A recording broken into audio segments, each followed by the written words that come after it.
Wokes on air, Wokes on air, Wokes on air. Welcome to Wokes on Air Global Edition. This is where we tackle world issues. Those of you familiar with what we do, myself and Chidubem Okechukwu. Hi, Chidubem. Hello, viewers. Been a long time. Yeah, that's what's up. It's been a while. Not viewers, actually, listeners. Listeners. But yeah, been a long time. Yeah, so Happy New Year, by the way. that too.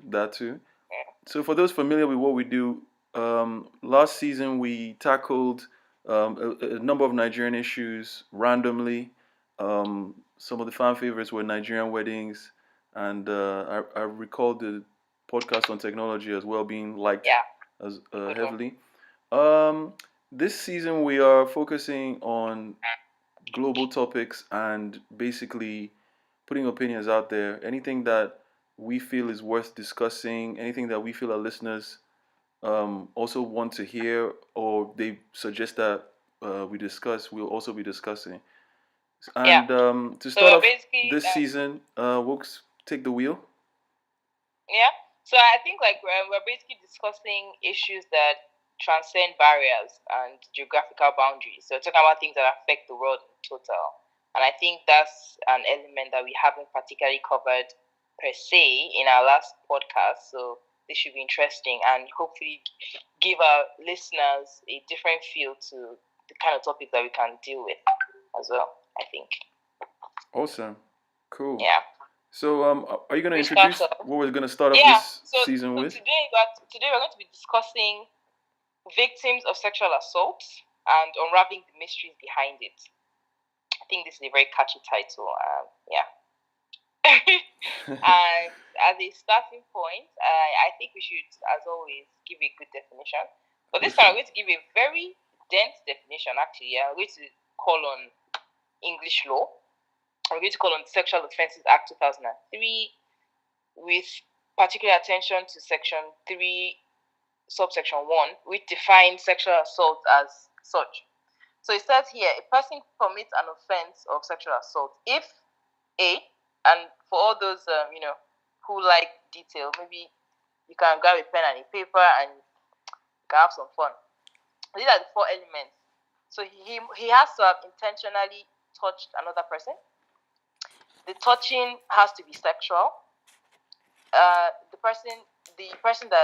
victim essentially would not have consented to the touching, and the offender does not reasonably believe that the victim consents. So you have 4 things that have to be satisfied. So the person that is accused has to have intentionally touched the other person. The other person has to have not consented to the touching. The touching has to be sexual, and the accused should not have reasonably believed that the victim consented. So when you have all these 4 things, you have the crime of sexual assault. Now, interesting. What would you like to say about that, Wokes?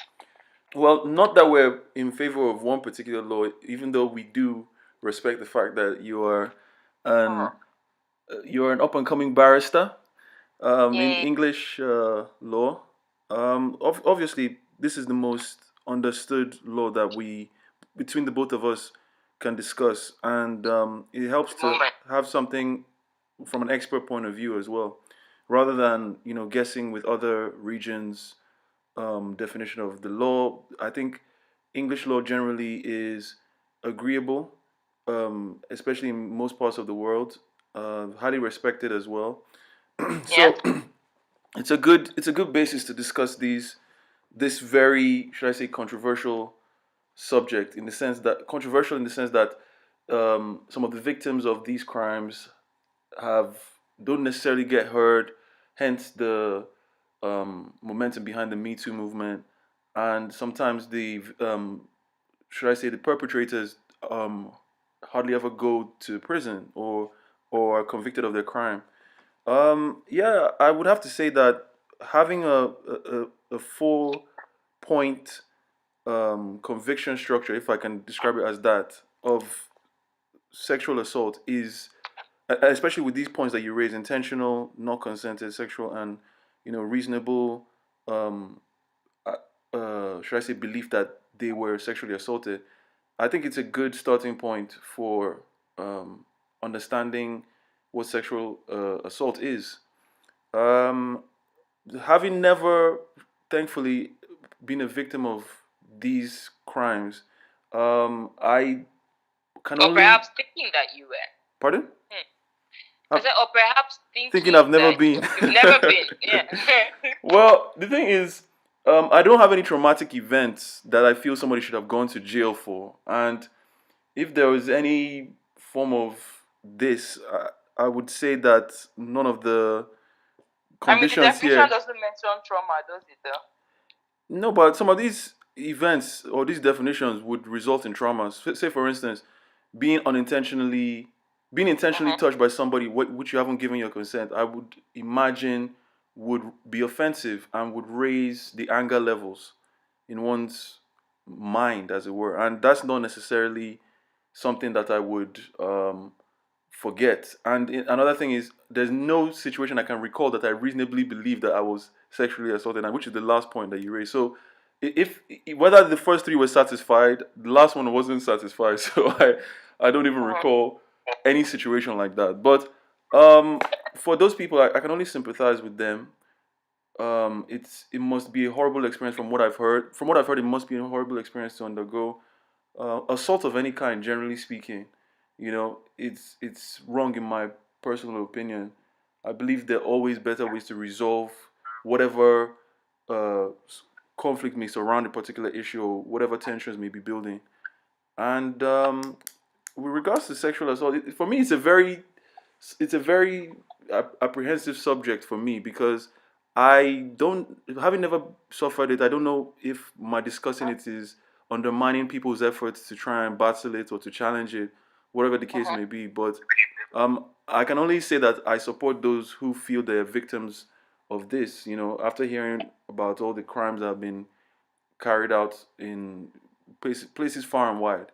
Being Yeah. being Nigerian myself, I've also heard of incidents in countries like Nigeria where people were assaulted as well. You hear terms like that you hardly ever forget. Like one like rape, that is such a violent act, and it's something that I've heard has happened to people, and it's not something that I can even imagine what people go through after that. It's a traumatic event, and I can't I don't really have anything should I say that's counter argumentative to the argument that or to the idea that sexual assault is bad. It is bad, Yeah. and I support anybody that's been a victim and wants to try and get justice. So my point of view is just justice for the victims of Yeah. sexual assault.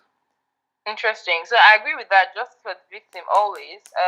But I also think justice for the accused as well, because Mm. obviously the law stands on the principle that you're innocent until you're proven guilty. Mm-hmm. And I think something that we always forget is that the protection is for both the victim and the accused. Because being accused doesn't mean that you're guilty. It doesn't Mm-hmm. actually mean that you committed the offense Yeah. of sexual assault, for example. And I think that one part that is largely, maybe not largely, but I think sometimes, maybe a lot of times, is underlooked is the fact that a lot of people that are pinned with sexual offenses have Mm-hmm. not always committed those offenses.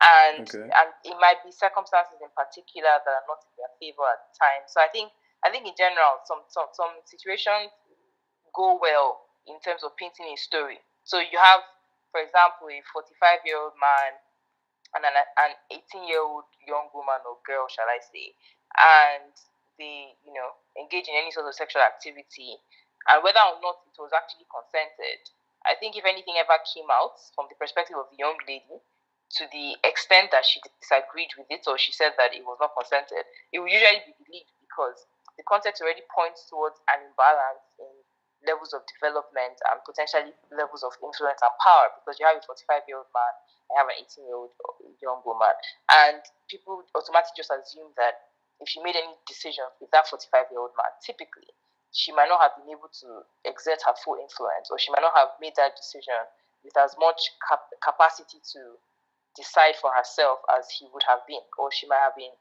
coerced into that choice because of the age difference and the large age difference, or the inability to stand her ground, different things.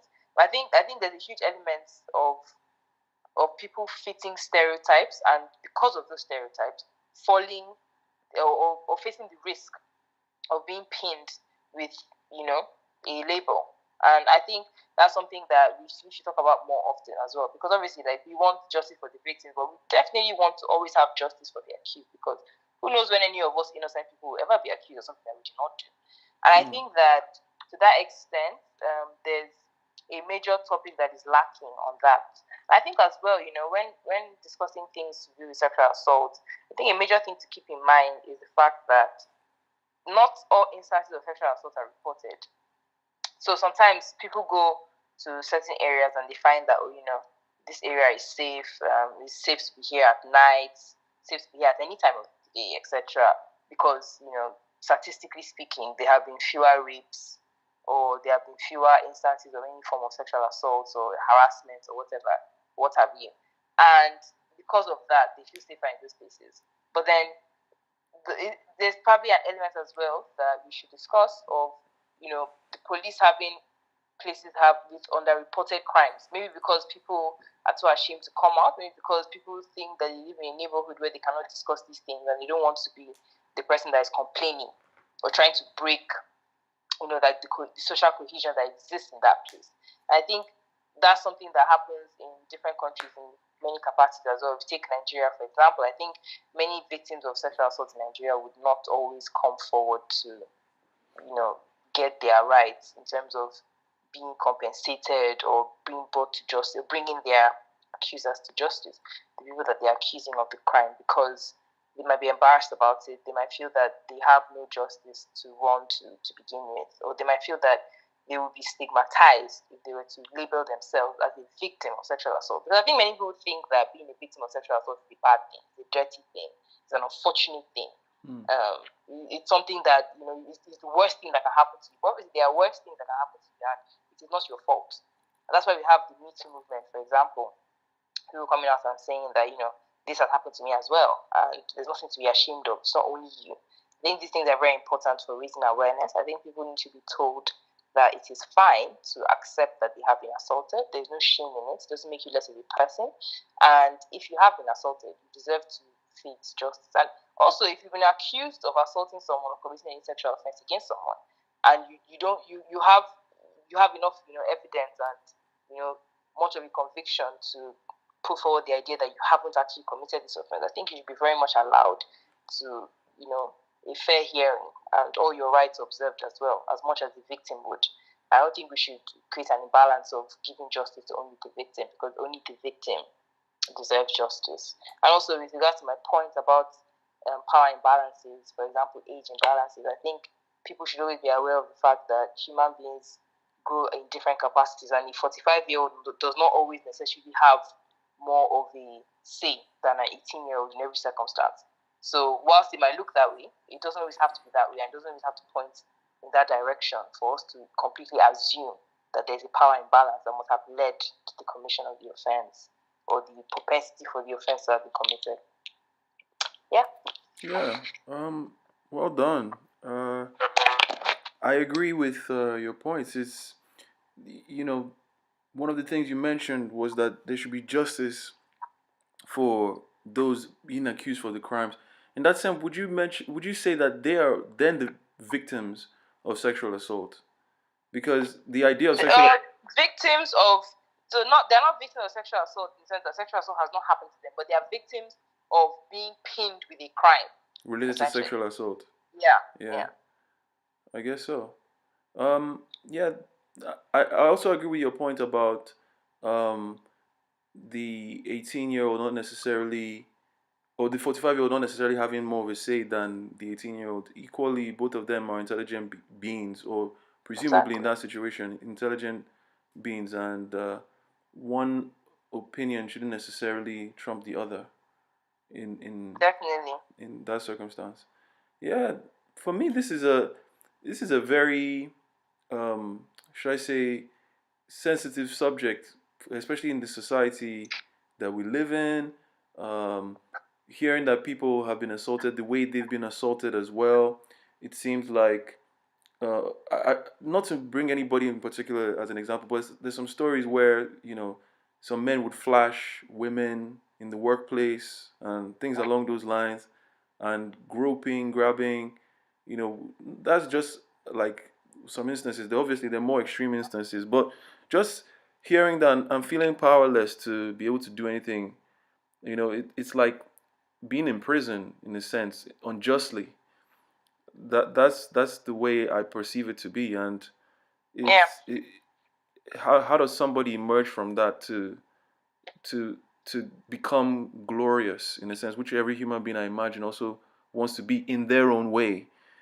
Some people may see glory as just being quiet and silent and just reading a book for all of eternity, but other people see it as being outspoken, being confident based on the things that they feel are just, and having something unjust carried out on them would take some of that love or glow that they have for life away, I can imagine.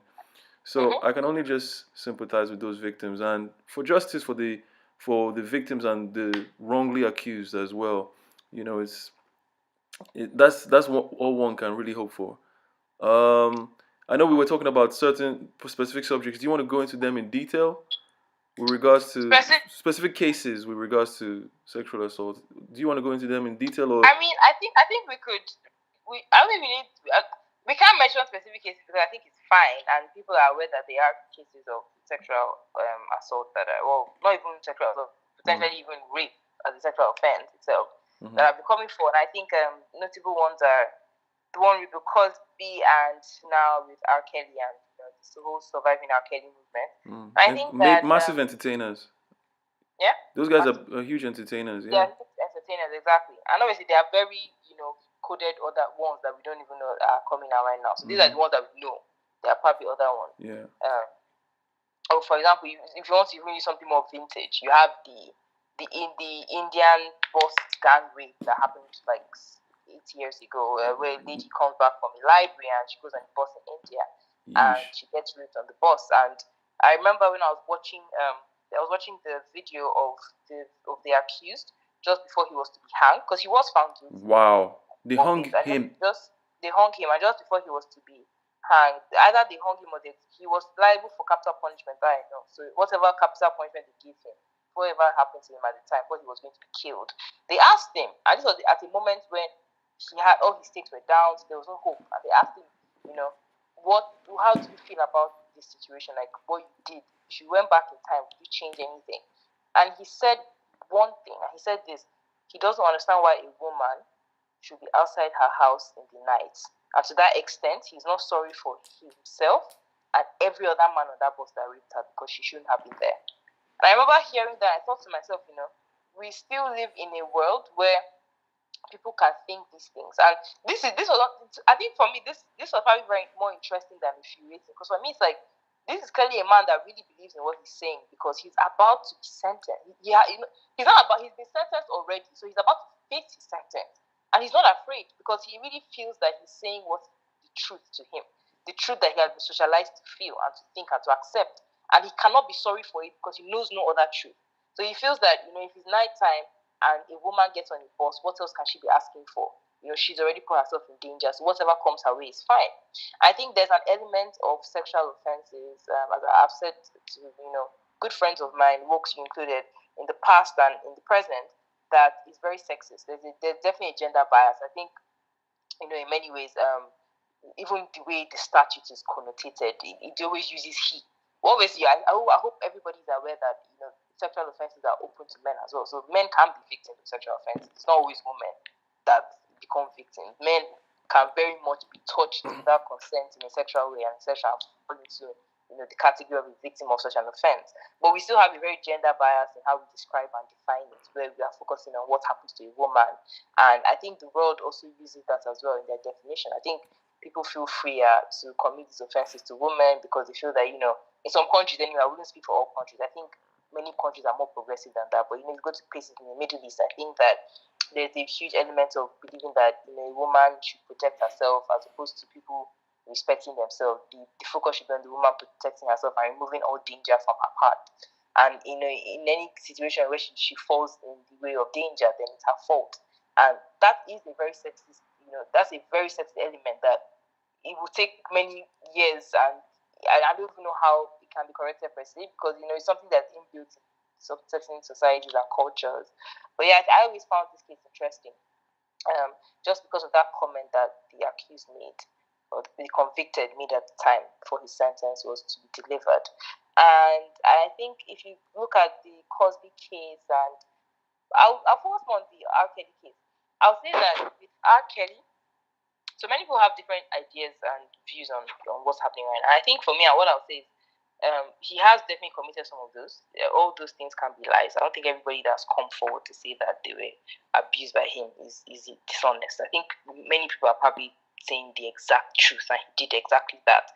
But I'm also concerned about and interested in the circumstances, and I think I want to understand as well, the extent to which people are adding, in Nigerian speak, sugar and salt to their accounts of the story, if they're exaggerating anything.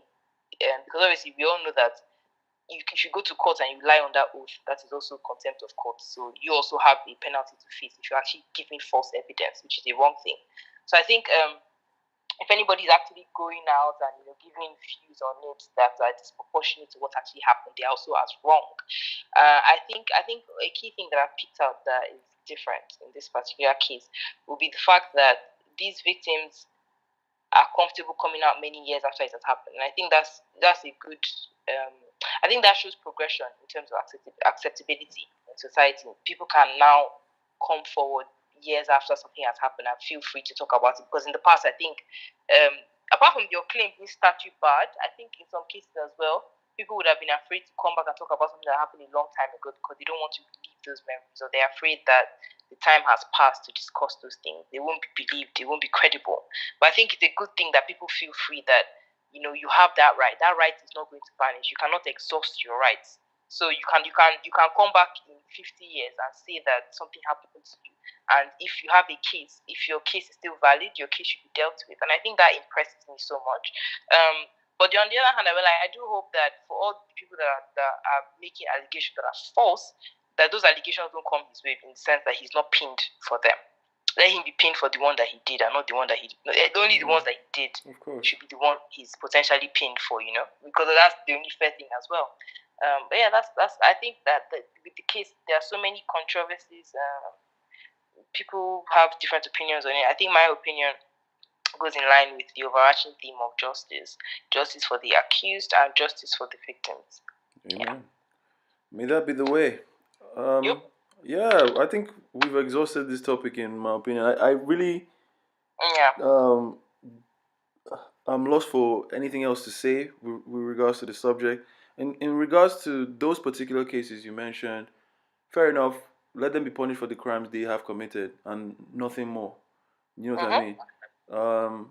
I just hope that the justice system, obviously this is the United States case, can get it right, and that people that are thinking of these crimes or would be perpetrators of these crimes, they basically reevaluate their actions. That's basically my hope, and obviously decide on the more positive outcome. Yeah.